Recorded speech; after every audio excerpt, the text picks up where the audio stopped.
Hello, my darlings, and good afternoon. It is a Monday, the 3rd of March.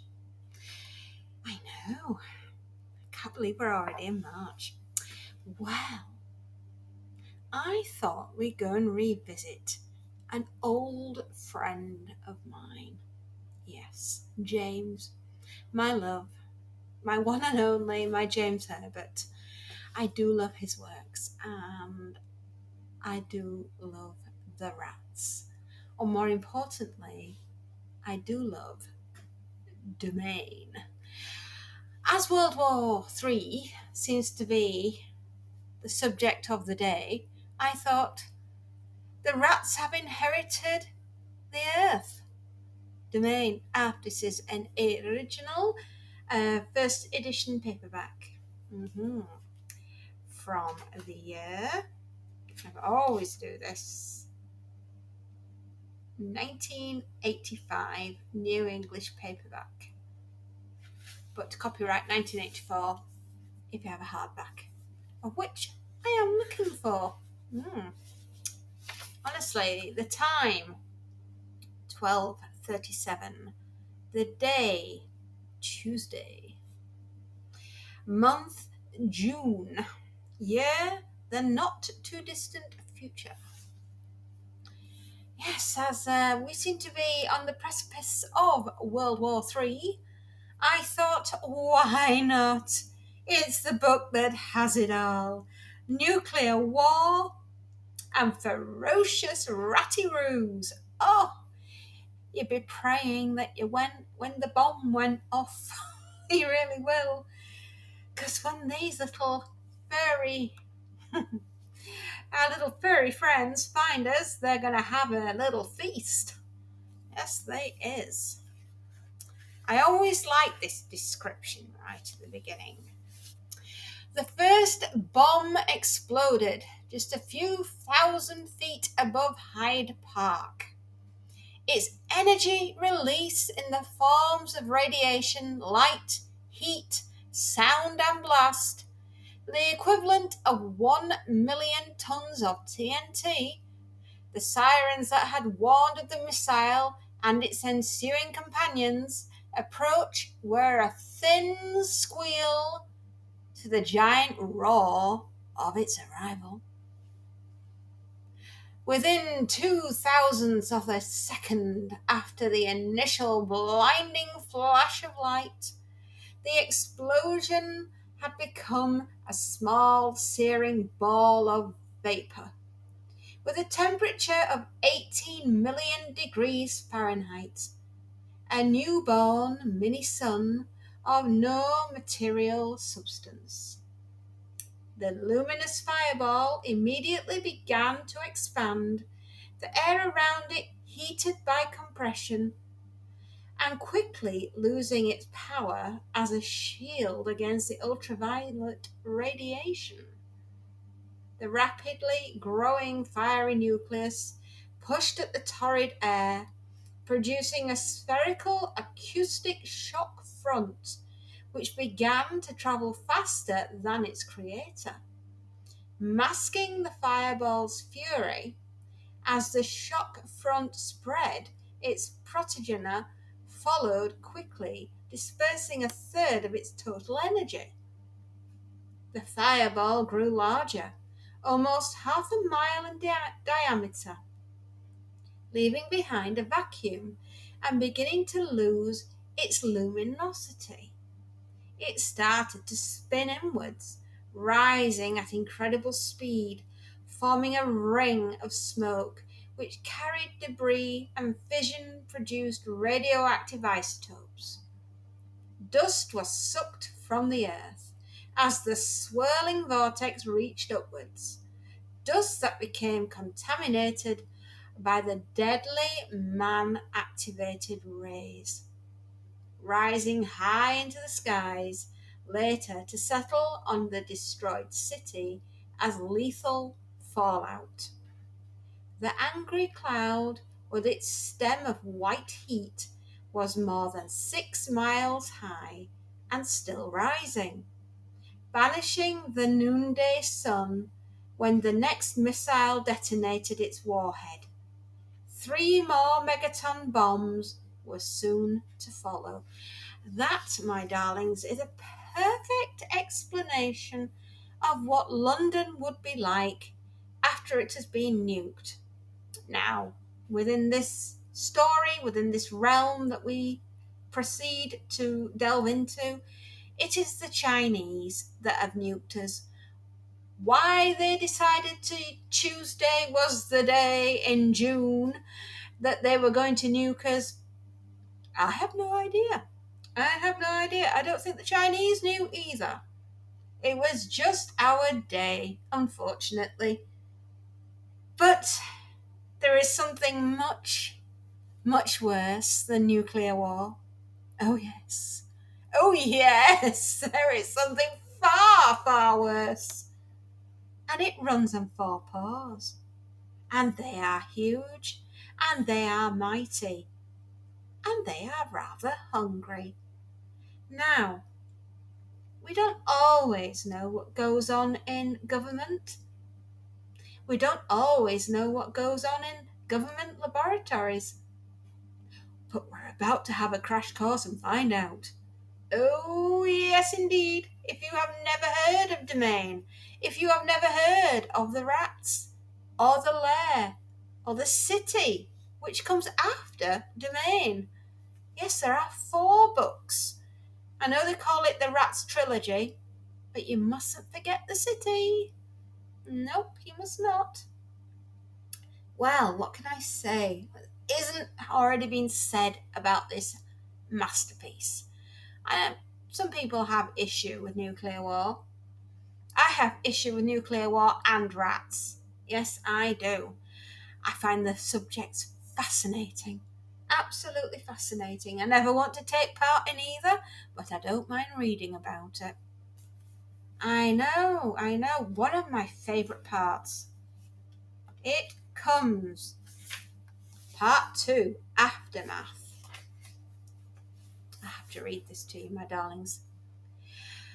Their time had come. They sensed it. They knew.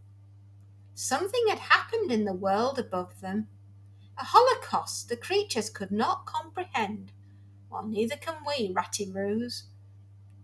Yet they were instinctively aware that those they feared were no longer the same, that they had been damaged, weakened. The creatures had learned from those who had hidden in the tunnels, killing and feeding upon the humans, satisfying a lust that had laid dormant for many years, repressed because survival depended on that repression. The bloodlust had been revived and set loose. And the tunnels, the sewers, the conduits, the dark holes, they had skulked in, never knowing nor craving a different existence, had broken, allowing the world of light to intrude upon their own dismal kingdom. They crept upwards, stealthily, sniffing the air, puzzled at the relentless drumming sound, emerging into the rain that drenched their bristle-furred bodies. The brightness dazzled their sharp eyes at first, even though it was a muted and an unnatural grey. They were timid, fearful in their movement, still hiding from human eyes, still apprehensive of the age-old adversary.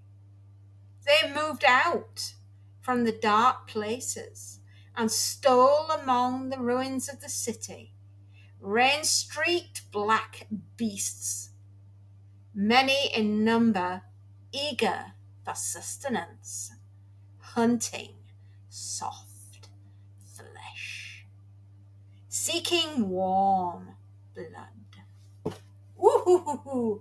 I mean, if that does not interest you, and you're a horror fan, yeah,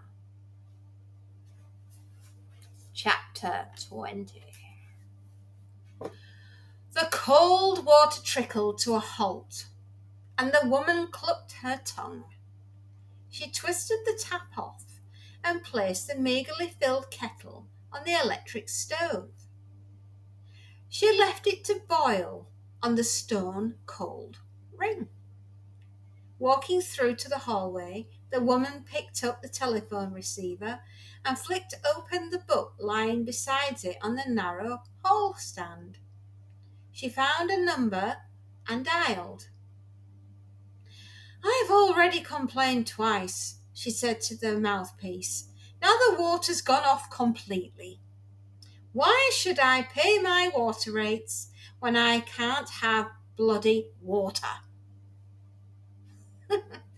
She flushed, angry with herself and the noiseless receiver. "You've made me swear now." "That's how angry I am," she said. "Don't give me any more excuses. I want someone round today to sort it out. Otherwise, I shall have to speak to your supervisor." "Okay." Silence. "What's that you say? You'll have to speak up."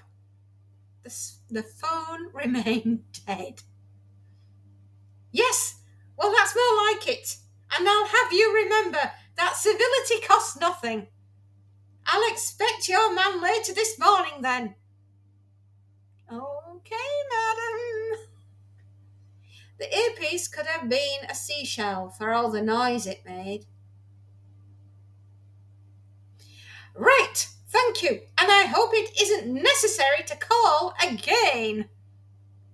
The woman allowed herself a hum of satisfaction as she replaced the receiver. Not at all well here. Not at all well at all. I do love this part of the book.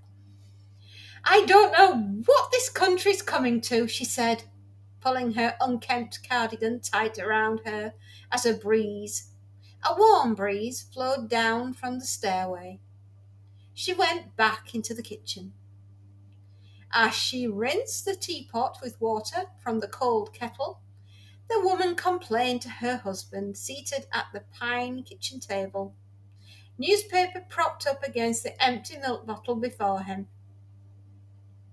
A fly, its body thick and black and as big as a bee, landed on the man's cheek and trekked across the pallid landscape. The man ignored it. "Not even as the water's cheap nowadays," his wife droned. "We have to pay the rates even when it's off. Should it never have been allowed to split from normal rates. It's just their way of bumping up prices. Like everything else, I suppose. Money, money, it rules everything. I dread doing the monthly shop. God knows how much everything's gone up since last time. Afraid you'll have to give me more housekeeping soon, Barry." "Yes, I know, but I'm sorry. If you want to eat the way you used to, you'll have to give me more." She stirred the tea and quickly sucked her finger when the cold water splashed and burned it. Putting the lid on the teapot, she took it over to the kitchen table and sat opposite her husband.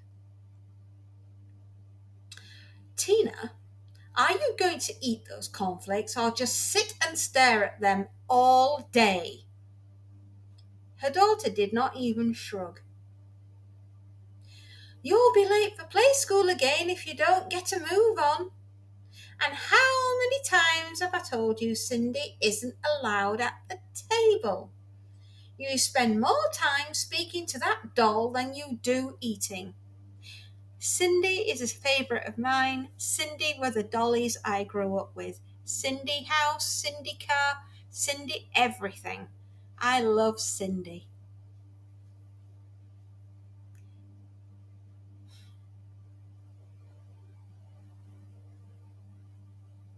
She scooped up the dolly that she herself had placed on her daughter's lap only minutes before and propped it on the chair on the floor against the table leg.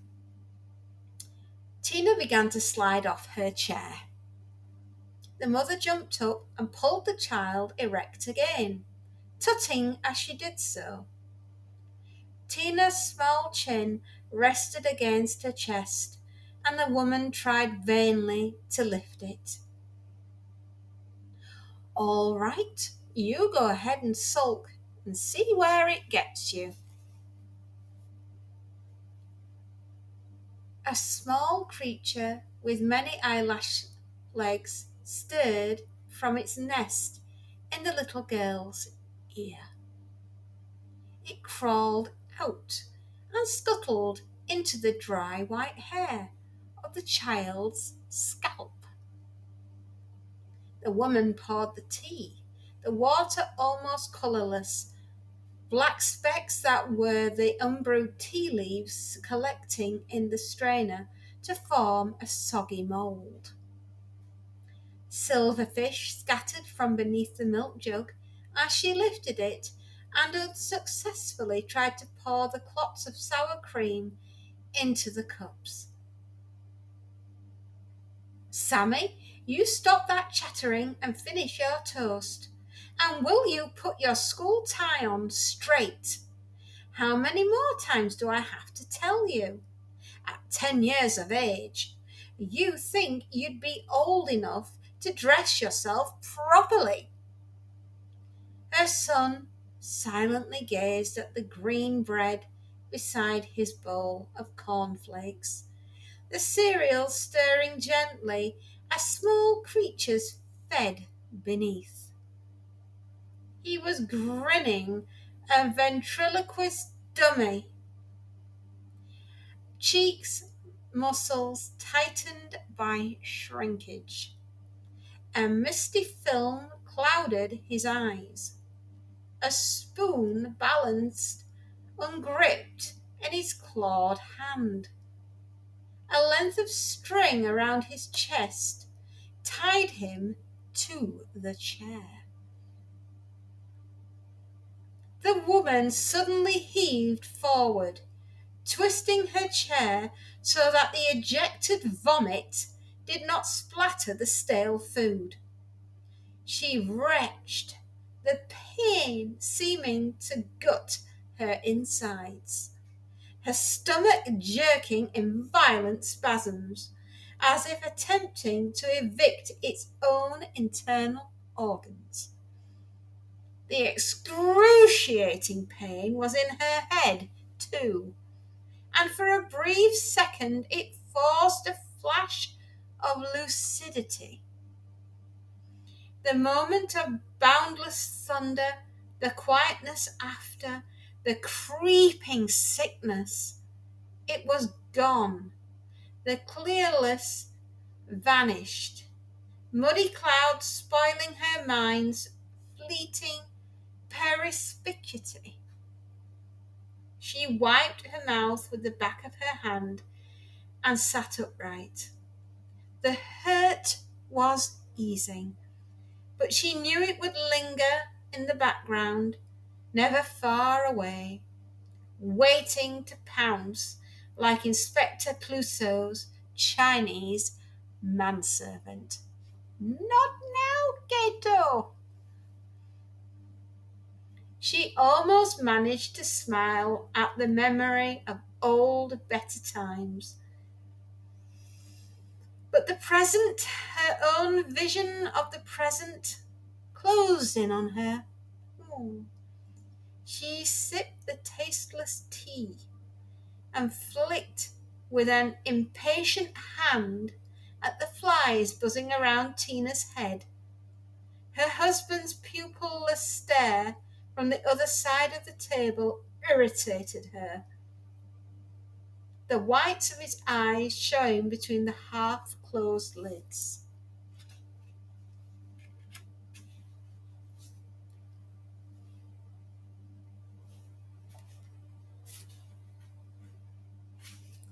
A silly situation he assumed to annoy her. A joke could be taken too far.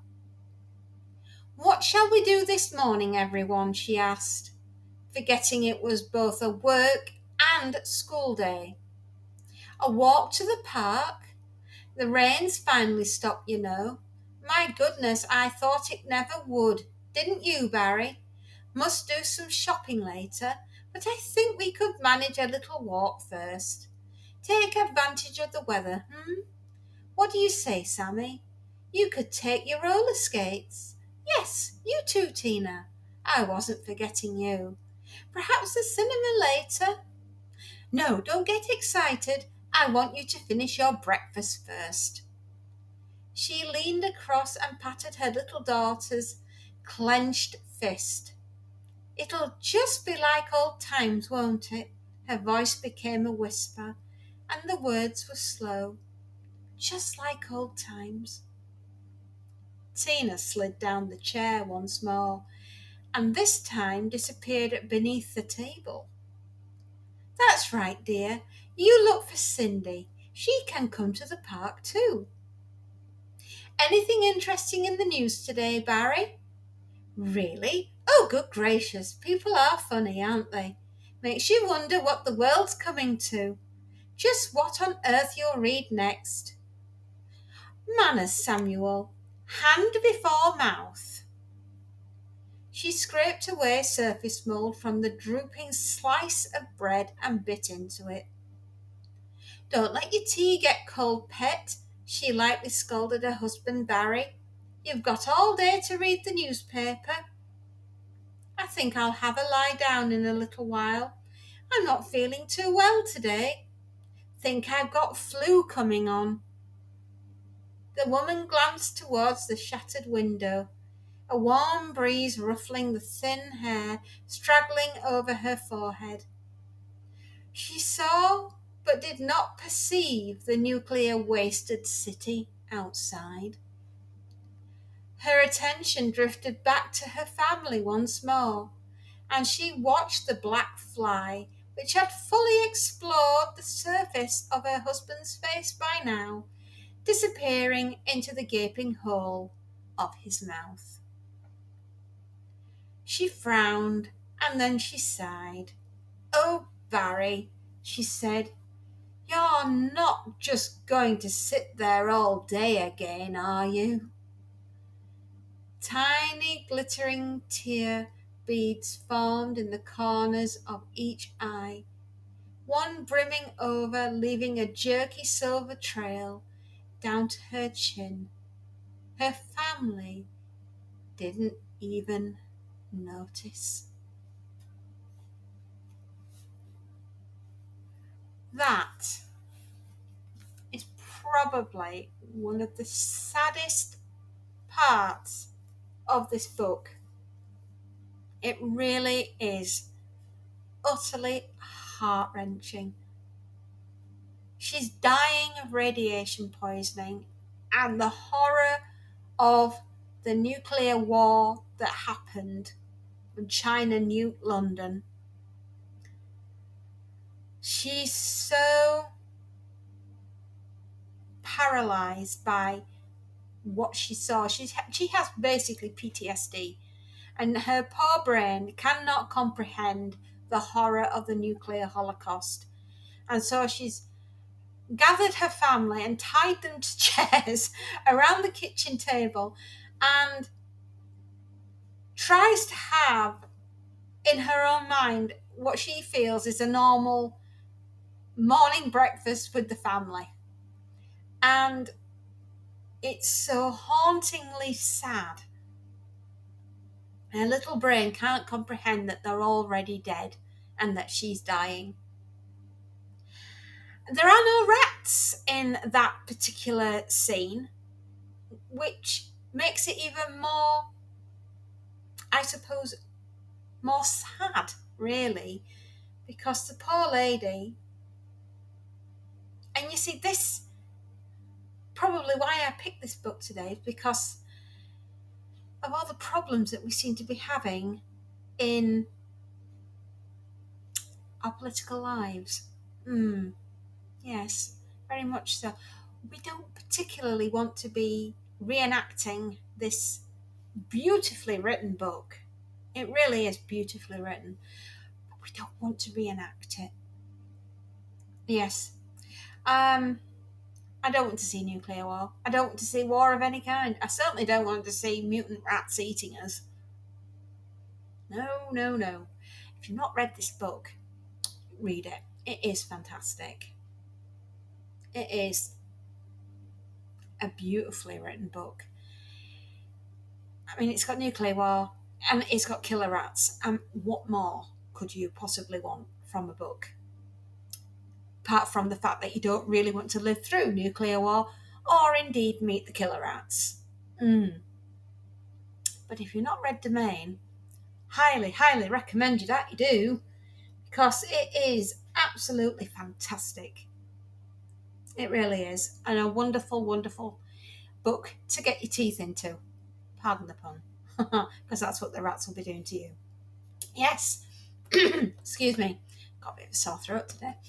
Yeah, so give this a try. Go on, you'll love it.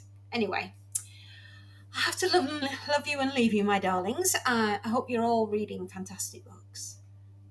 Give this one a try.